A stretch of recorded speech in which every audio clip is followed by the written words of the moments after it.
All right, folks, welcome back. It's the OlimoLeague. We've had the craziest finals with the weirdest games, and I couldn't be more thrilled about it. Right now, though, this could possibly be the last match. We have a total of this map plus one more at most. But hopping into this, leading this series, this man needs no stim pack, as he also needs no introduction, but we're going to give him it anyways. One win away from wrapping this up. In the bottom left corner of the map, it's Invasion Gaming's Blue Terran, Gumiho. Number right as the Red Zerg, Samsung Galaxy's Solar. Alright, so I'm sure there's a lot of Solar fans who are a little bit sad about that last game, and a lot of Gumiho fans that are super hype. There was so much awkwardness in that game. There was so much, I think, misreads from both players at several points. But for Solar, of course, it was a little more obvious that the blunder was a bit bigger. But I think the analysis for this doesn't even matter. Because at the end of the day, guys, like, this is the OlimoLeague Monthly Finals, and Solar's got a DreamHack trophy sitting at home, right? Like, I don't think he minds messing up once in a blue moon. And that was, granted, a pretty big mess up. But hey, if he gets that out of the way now, he's got a smoother ride through GSL and Spot TV, and he's used up all his bad luck. We don't know if Solar recognized this, but we know that Gumiho definitely saw oh, I didn't have stim. So I actually wonder who is affected more mentally by that game, win or lose. Is Gumiho like, well, that was so dumb. What was that? I'm not gonna go bio again because I forgot stim. And is that the case? Probably not. Well, actually, you could make a fair argument to that, but I would also argue the fact that it's Daybreak, and this is another map where mech might be a little more preferable anyways. So a little column A, a little column B. Shut up. Stim. I don't need to upgrade. It used to be with mech rather. It used to be back in the day. If you went mech, you had to remember one upgrade. All right. Siege mode. Oh God, that's right. Siege mode. For those who don't know, I love telling this story because it's one of the dumbest things I think Blizzard, like in a good way, but it's like one of the dumbest things Blizzard did with their lore. For those who don't know, and I'm not even making this up, you can actually go look this up. With Project Blackthorn and the release of Heart of the Swarm, the actual reasoning siege tanks no longer need research for siege mode is that Marines have diapers. Because they have diapers, they didn't need to keep a bathroom on board in the siege tank, so they got rid of that in order to make space for the siege mode tech. But then, it's my favorite worst part about StarCraft 2. I just don't get it though. When you research siege mode, did you research marine diapers? It's like, technically yes, maybe, I don't know. The logic was like a conversation between like a siege tank general and like a scientist or something, and it was like, well, we can remove this compartment, blah blah blah, and I just, every time it's just like, yes, no, what? I mean, I'm happy we don't have to research siege mode. I think at the end of the day, that was a needed thing, but yeah, so much has changed since the days of Daybreak, since the days of Wings of Liberty when we last saw these maps, and while the Dream Pool has definitely been anything except popular, it's definitely through the OlimoLeague given us some interesting games, awesome finals, and quite frankly, today, I don't think would be the same without it. And everyone who watches the OlimoLeague had to go, or got the opportunity at IEM to be like, I knew Gumiho when he was cool, or before he was cool, rather. Yeah, he's that's cool. True. Yeah, I was saying that all the way up until, what did he make, the round of 4? Yeah, something like that. Pretty flippant far. Yeah. Now he did show 4 Marines, but he also lived at the barracks, so it's hard to say that it is the medevac drop. It could just be the armory behind this, because those have all been builds Gumiho has been doing. Same time, that's a lot of things to deal with here. Defending on this isn't going to necessarily be easy, because Solar's hitting him fast and he's hitting him hard. Just lift the barracks or Depot, right? There's a Marine sitting on it, so he couldn't. Oh, that really sucks. It looks like he should be able to clean this up, but you know, losing those Marines, as silly as that is, that takes away so much potency from the follow-up. Actually, the Hellion might not even make it through this. SCV is going to try and get this around. They will block this out. Hellion's going to live and will clean up these Lings. But with the Marines, also got a very good scout. Yes, definitely. But with the Marines dying, that just removes the entire push. I mean, there might still be Hellion pressure, and it doesn't matter whether no Hellions died or all the Hellions died, because without those Marines, that's the DPS necessary to kill Queens, to cause that to be game-ending rather than pressure. And Gumiho has been the guy that even if his build wasn't like the medevac drop with Marines or anything, he has been sending whatever Marines he has, 2, 4, 6, across the map. With Hellions, with Hellbats, with Banshees, he just was using them. Ooh, ew. I thought it was Banshee. It's gonna be a Raven. This is incredibly unorthodox, but I guess it's going to let him clean up a lot of the creep without burning a single scan, thus technically saving him money.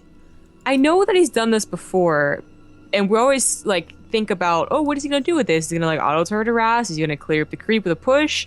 Is he gonna still go mech? Is he gonna go bio with it? And then I just nothing ever really happens with the Raven. It kind of just like sits back and like accrues energy. Yeah. Well, I mean, the potential there is always cool though. Auto turrets are really nice at distracting banelings if they're just kind of not being targeted or properly focused. And secret missiles are cool, but usually not that effective. Yeah. And I mean, they are really useful. The Banshee is going to follow it up. You know, this one of the scenarios, our point defense drone wouldn't be too bad. Exactly. Banshee. The queens aren't going to be able to kill the Banshee like they normally would, and the Banshee's got enough damage to kill queens rather quickly. So, this Raven could actually be a lot cooler than we're giving it credit for. We'll see. We'll see how he plans to use it, though. I mean, this is some serious special tactics stuff. Yeah. Probably is going to be mech. Okay, the armory, double armory, double armory. All right, so this is the very standard Gumiho, I would say. I mean, I guess we usually say it on the like King Sejong, you know, the regular maps. Air quotes. The actual map pool. It's weird to say, but he's actually bringing it out on Daybreak. Double armory, a lot of banshees. I think he might go back into Ravens. I don't know, but like you know, he's the type of player that will get like 4 banshees to help out, and then. If he gets a 4th base, battle cruisers. Yeah, that's always my favorite part about the anticipation of watching a Gumiho match. Like, it could end here with the Hellions, the Banshee, the Raven, or it could just go to the battle cruisers. You never know with this guy, and that's what makes him so fun to watch. And the thing is, it's not like Gumiho plays weird, drunken boxing style. Like, he just plays a little bit differently, enough to make it his own, but still play, you know, along the same lines of standard, right? Oh, those lanes didn't stand a chance. Well, I guess 2 of them did, technically, but this is a lot of Hellions pushing, and with the Banshee and the Raven follow-up, well, no, actually, they're just... Raven and Banshee, please. The clock is ticking to use these, and I mean, it is kind of a user-lose-it scenario. Those Mutalisks are going to clean up the Raven, they're going to clean up the Banshees. I mean, Hellions certainly cannot shoot up. As that Spire completes, the clock ticks for Solar to actually make use of these units. Or, sorry, Gumiho, rather. Yeah, the problem for him is that he doesn't know what the clock is. You know, he doesn't know if mutas are out right now, or in 2 minutes, or never. You just can't get that much scouting. Oh, hey, speaking while we're down here real quick, tour the Easter egg. You got the Tauren Space Marine inside one of these capsules. Ah. Like the Lich King hit on King Sejong, just cool little fluff. But Hellions getting back, there is a hell of a lot of them. They don't even need to be Hellbats. Look at the damage they're doing right now, even to the Queens. Certainly can't quite surround it. The Banelings are certainly not going to connect, but he does drive this out of the mineral line, and I think that's, at the end of the day, the key thing, keeping those drones alive. But as he's out of position with these Queens, running up towards the natural, there's Banelings here, but oh, he's got to be careful not to get sandwiched in. Yeah, he gets surrounded by the Hellions. If Solar didn't know it was mech, he definitely knows now. That's way too many Hellions not to be. Oh, the Banelings might actually connect to the Hellions. Did not see that coming. Very, very nice. I mean, they're Hellions, they're minerals, he's on 3 bases, but that was most of his army. He's only starting to get that production up now. The armor upgrades are going to fit this really nicely. More so than usual because it is going to be Mutalisks. The Thors we've seen crazy, weird things out of so far, but I think a lot of this comes down to those Vikings. Vikings are actually not so bad at dealing with Mutalisks. It's just usually they're so lopsided, 2 Vikings versus 18 Mutalisks or something, right? But if you've got enough of them and 1 or 2 Thors, I mean, these mutas really should not be that big of a threat. It's cool with missile turrets as well. The muta's gonna go into the main. There's nothing there to really stop them. 1 missile turret, that's enough to take down 1 missile turret, but he just goes for the reactor in the tech labs. I don't think that's a bad choice because this will cut into Gumiho's production pretty annoyingly. I mean, Yeah. the gas you spend to replace the tech lab, not that big of a deal, but the time certainly is. This is a muta for it. That's the biggest deal, as he is transferring over into Swarm Host, very typical style. I wonder if he's going to break down the rocks. We rarely ever see anyone break down the rocks. Ever. But this is going to be like a long, you know, pretty passive game. At least not as action-packed as maybe a bio TVZ, although I say that Gumiho is pushing out. Is he going to break down the rocks? I was going to say, you got to look at that supply. It's 150. That's like the Terran Go button, but whether he actually pushes out or he's just posturing, I mean, the thing is, I do think Gumiho's got an army that could push. because the Swarm Host count's only going to be about like 7 by the time he gets there. We see it happen all too often where the Locusts are just not enough to deal with it. With the Banshees on top of this too, I think he should be in a pretty good spot, but instead he's looking to secure his 4th, and this is where it gets hairy, guys. If Gumiho's allowed to get away with 3-3 and a 4th base, we're going to see Battlecruisers, and we're going to see Solar have no idea how to deal with them. Yeah, no one really has a set idea of how to deal with them once he gets there. Once there's 4 Battlecruisers, there seems to be no winning for the Zerg player. But Storm Host, I mean, he did take a long time. He kind of had to run around, and then Daybreak is not exactly long, but deceptively. You would think these queens would have evolved an immunity to fire at this point. These same 3 queens have taken so much Hellion Fire this game, but it's just through over time and transfuses they've lived through each engagement. I would make fun of you because I'm like, that's how evolution works for Ifkin, but Zerg, that actually is. That is actually how Zerg works. Yeah, not real evolution. Like, that's like arguing about Pokemon evolution, right? Evolution is real, man. I got a war turtle to prove it. Sorry. Get a nice little run by here towards the 3rd. He's going to segment some Thors and tanks to defend against this. He's continuing to push with the Hellions. And the thing is, with this many Hellions, honestly, these Locusts, not that threatening. But without the tanks here to keep pushing, there's no reason to really take an engagement. So he might bleed out a Hellbat, but for the most part, you just walk away. Just walk away, man. Dude, that was like the Heart of the Swarm thing before they buffed Oracles. You could literally just walk away from every new unit introduced to Heart of the Swarm. It looks like he did break down those rocks. That's definitely more beneficial for Solar. Up until Gumiho tries to push, then obviously it's a shorter path to him. So I don't know if I should say that's a benefit for anyone. It's a double-edged sword. That's what the saying is. A swat? A swat? Sword. Okay. Yo, anyone who gets that reference gets so many extra bonus points. Firefly fans, what's up? Hellions just demolish these lings. Oh my god, don't even need to be Hellbats. Take those hits like champions thanks to their high armor count, but triple CCs. He's going to get away with this too. Middle of the map though, he's going to get a little bit worried because these Locust waves are starting to beat back the Thors. The point defense throws are out of energy. He can take the hits. Thors have a lot of health, 400 a shot or a pop, but still these Locusts are free and they're eventually just going to chip and whittle away. Oh my god though. Poor lings. It's like a conga line of Hellbats. Starting to get tanks up here. These upgrades are about to be 3-3. Again, with the 4 command centers on the way, I'm very surprised we have not seen 2 3-star ports as well. Yeah, it's Gumiho's MO, I would say. But, this Viking count is kind of ridiculous. There's actually no way for Solar to really deal with this. Even the Mutas dive on top of it. He's got a point defense drone. He's got armor upgrades at the wazoo. Oh, okay, well, no point defense drone, JK. That's actually that's actually gonna be really bad because that was, I think, one of the bigger determining factors of taking a good fight here. But he's still gonna trade out against these Mutas quite decently. Hellbats and Thors moving to try and intercept. He's gonna lose that Viking force, which kind of sucks because, I mean, 1 Seeker missile, 1 point defense rate, that would have made such a critically large difference in the way this was handled. But Thors boost him for those shots. And he also just threw down 4 starports. So, okay, it's not gonna take that long to get the Viking count back up again, but that was something he didn't have to do. Yeah, he can't go straight to battlecruisers. You have to have the Vikings mixed in. Battlecruisers are really objectively not that great of a unit on their own. You never want to mono battle a battlecruiser. The best thing is that they attack both land and air. So when they finally get on top of the Swarm Host, then they can actually do damage as opposed to Vikings. Those 3 orbitals, by the way, why are these not being poked by the Mutalisks? It's like you can't see them. Looking for a fight in the middle of the map. Will fly on top of the Thors, takes a couple of bad shots and loses a Mutalisk or 2. But now awkward for Gumiho because he's starting to bleed out some of these Thors to those Locusts. And Ravens? Ooh, Mass Ravens before Battlecruisers. Interesting. Only because it's Gumiho. I'd say this is actually a pretty good thing to do just based on the fact that he's playing defensive instead of offensive. If you had a little bit of pressure going on towards Solar, I think the Battlecruisers make a little more sense, but it's not to write them off. The Fusion Core is on the way, and you're going to need Ravens eventually. The problem is I don't know if you can protect these. There's a hell of a lot of turrets, but Ravens are very flimsy, very weak units. They're going to have armor and a high sec auto tracking. Those are some very powerful turrets.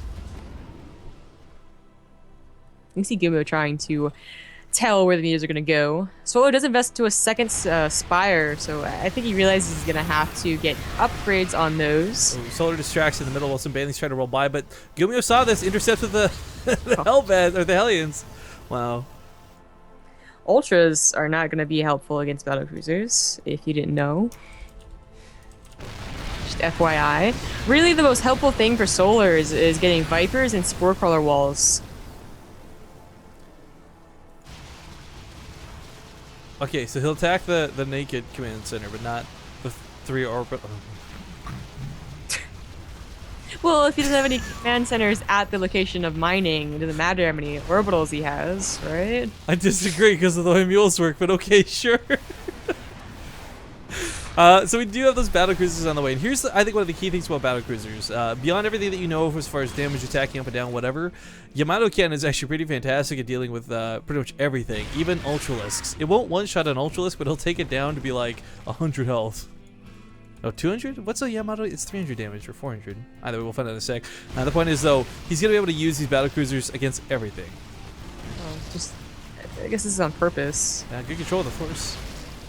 Those last 2 shots. Yeah. Alright, so that's all that he said. But they were going to be too useful. There weren't any points that he could actually attack. I mean, they were denying that 5th for a long time, which is really cool, but that was going to run out. Look at all these soon-to-be orbital command centers Gumiho's going to have. Like, he's going to be able to drop mules on Solar's half of the map, and it'll still be cost-effective. Yeah, who is that guy? Reality. Yoda? Reality. I know exactly what you were talking about the second we started talking about this.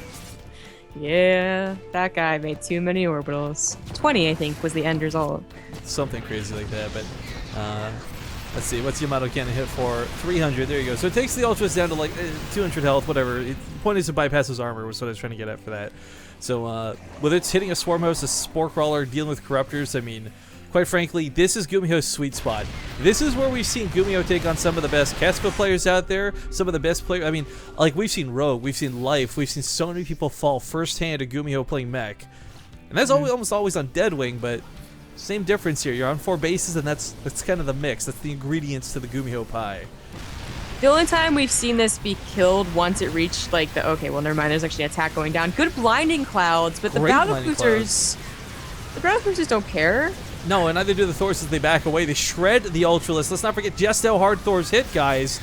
And there we go. The Yamato's coming down those Ultras. Transfuse is being used immediately to try and band-aid that up. Okay. A lot was killed in that attack. And really, Gumiho didn't suffer too many losses. Yeah. So what I was trying to say is that the one time we saw it get destroyed when he got up to like more than 4 battlecruisers on a stable economy, because once it gets there, no one else has won except the I can't remember his name, but the one game, was that it pretty much was like a combination of perfect corruptor count, pulls on a Viper pulls onto Spore Crawlers, and no energy on the Ravens. That was the key point, was that they kept on attacking, that there wasn't any more energy. But Gumiho still has a lot of energy, still has his Ravens alive, doesn't have a 5th base, which could get more and more annoying. But without Solar, like without that Spore Crawler wall, without like Corruptors to actually take down anything that he pulls with the Vipers, like Battlecruisers trying to get away, I don't know if we can win. Battlecruisers are slow as hell, but as we see, the Ultras can't shoot up as big as they might be. The amount of cannons are firing. I feel a little bit unnecessary, but whatever. It's still going to deal lots of damage here. A couple Ultras do fall. No, the map's still being held really nicely. Point and defense rooms combined with this awesome tank spread. Really like the auto turret use too. We didn't really talk about that in the last fight, but for those who don't know how auto turrets work, I mean, generally speaking, not the most dangerous units. 150 health, not a big deal, but for some reason, Blizzard gave them this really high priority when it comes to targeting. So, Ultralisks moving in are not going to shoot the Thors or the tanks. They'll typically go for the auto turrets instead. Gumiho is going to have a problem if he can't get it. I mean, the 5th base is finally coming up, and that's great. That's fine. But, you know, Solar is mining out his 6th. Yes, Gumiho. Okay, I said the 1 Thor drop. I thought was like a bit of a mistake. He goes for another one. It doesn't work, but Thor drop's coming back into it. Yeah. Well, the Thor is getting more and more useless. So, might as well drop him everywhere. I like this Triforce of Triangle Illuminati of Battlecruiser formation, whatever you want to call it. Save. One thing I'm a little bit worried about, we do have that Corruptor swap coming up, and the Viking count's really not that big. I mean, you could argue Ravens are better for fighting against Corruptors, and they can be, but I'm a little bit worried. Solar is that player who's good enough to not panic, and instead take that Corruptor with 4 Seeker Missiles on it, and drive it right into Gumiho's army, and friendly fire everything. It's true. This is kind of what you want against this competition. Yamato cannons are going to be sick here. The pools, though, this is why you need Spore Crawlers. This is why you don't take the offensive engagement. It's more like a defensive, you come to me, I'll pull you into this stuff. Like, that did not. Good composition, that attack. Yeah, the Vikings giving chase now. With 3-3, again, these armor upgrades are so critical. Solar's got air upgrades for, of course, his weapons, but not his armor, so he can't really take the same hits that he can dish out. Even the Thor's getting involved in the fight. The thing, like, even... It has to be, like, a perfect, like, chain of events. The Fungos have to go on the Vikings, the Ravens kill them, then the Battle Cruisers is going to be killed. Yeah, but you know what? Solar started to slowly but surely break some of the center. A couple of tanks have died through these Locust Wave pushes. With the Battle Cruisers here, that's not going to happen, clearly. But when he had abandoned that, we saw some of the tanks start going down. That's a little bit scary to consider that 1 second of being out of position could cost him so much. But this was a mistake, I feel, repositioning the Swarm Hosts because... oh, well, I thought he was going to just go up and Secret Missile them, but never mind. Yeah, I was laughing at that Fungal. It was the worst Fungal. Yeah, we're at that point too where Gumiho's supply, if you guys look, his army supply is massively out of control. Because of all those orbital command centers he has, he doesn't need as many SCVs. He can drop 10 mules at a time. The Fungals are all out of energy, but the Vikings are still alive. The Ravens are here as well. They are the point defense drones. It's a laser show. It's a rave is what it is here on the front lines. But Gumiho, like, where are those Thors? Get us involved with the fight, man. Everything and anything you can. It's hell is what it is, but Solar's able to remax on Corruptors pretty easily, so while Gumiho's going to lose some of these Vikings, I mean, Solar's going to come back with round 2 and then round 3. I mean, his bank is full of Corruptors is what it is. The Ravens are not out of energy, so while they live, they aren't useful for now, and Solar, as you said, is remaxing very quickly, but yes, all the Swarm Hosts will die, or actually, they all get away. At least the 5th base will die, but it's already been mined out just a little bit. That's actually going to be very important, as this map is obviously going to be a split map scenario. I don't know if it will, though. I mean, the momentum Gumiho's getting off this push is a pretty big deal. I don't think he can quite push to win yet. Maybe another attack like that, sure. But Solar was able to remax some Corruptors. That's the thing, though. I think Solar's going to have to start sacrificing his drones, whether it's for static defense like Spore Crawlers and Spines or just giving the drones away, because I don't think his actual army potential is ever going to be good enough for these Corruptors to fully break Gumiho. Auto turrets. Does he not have enough energy for... The auto turret's going to add some to this fight. Tanks on the low ground to siege up. Oh, the Fungals! Oh, Vikings. Oh, okay. Dodge away from it. He's lost a lot of battle cruisers, which is scary, but Gumiho, again, with this massive bank on this base, he's dropping mules like he is, replaces these a lot more easily than you normally would. The Thor's transformed, by the way. I think this is hilarious because I don't think that's a great choice. I don't think so either. Corruptors clump. They clump really hard. Yeah. To explain this, because you never see this happen, the Thor loses its area of effect attack to get a concentrated single target fire. It does a little more damage, but it doesn't splash anymore. And the idea is, like, well, they don't do a lot of damage to Corruptors anyways because they're armored. Corruptors clump really hard, so that splash damage makes up for the lack of damage. But either way, analysis aside, we do need to get some repairs going on Gumiho's army, and I do like that he pulled SCVs to do just that. Yeah. I cleared up one base, but Solo takes the other one that would have been available. Broodlords. This is Wings of Liberty. Oh, okay, never mind. 6. Yeah. Yeah, I mean, it's enough to be a threat, but I really don't know that Gumiho can actually win the air fight right now. There's no turrets on the ground to assist with this. He's got to get that count back up to where it was. The Ravens, I think, falling were a big deal. He's got no Ravens in play anymore, no point defense drones. And that's what really just makes the Vikings so freaking good. The Vikings can technically kite as well, and there's got to be Yamato cannons that go off here. I think the Infestors also died, so, but I think the Ravens dying's a bigger deal. I agree, but here comes the fresh battle cruisers rally to the front lines. Thors are trapped behind the tanks. Yeah, that's kind of awkward. But if Gumiho, I feel like with the tanks, what he's doing here, he just needs to push in the Locust, the Swarm Host. The second these go down, it doesn't matter if Solar's got 1 million Corruptors or not. Vikings will deal with that eventually. He's starting to take down Gumiho's army entirely. Like, a couple of the Broodlords finally taking care of some of the tanks. They're both out of cash, though. Like, they're both so strapped for money at this point. Gumiho's, like, mine exhausted everything with these mules. Oh my god, so many mules here. Well, Gumiho is always the guy that never mines out all of his bases entirely. And I gotta feel that, like, that's gotta be a conscious decision. Oh, look at this Ling Flood, though. Solar is gonna find Gumiho with no Hellbats to protect those tanks. They're all gonna fall. He could start muling his own main, natural, and third again. I'd say there are minerals to be left. Mule Solar's base and just take the minerals away from him. Yeah, or that. Last of the Swarm Host goes down, and I think with landed Vikings, that might be his key to victory here. Listen in the area, wants to deal with the Corruptors. Once again, these battlecruisers are incredibly valuable units he doesn't want to give away for free, but Hellion's being remade, and if it comes down to it where both players are just making mineral-based units... Oh, it's the first time I've ever seen Solar say something like that. GG, ladies and gentlemen, Gumiho will be your November OlimoLeague monthly final champion.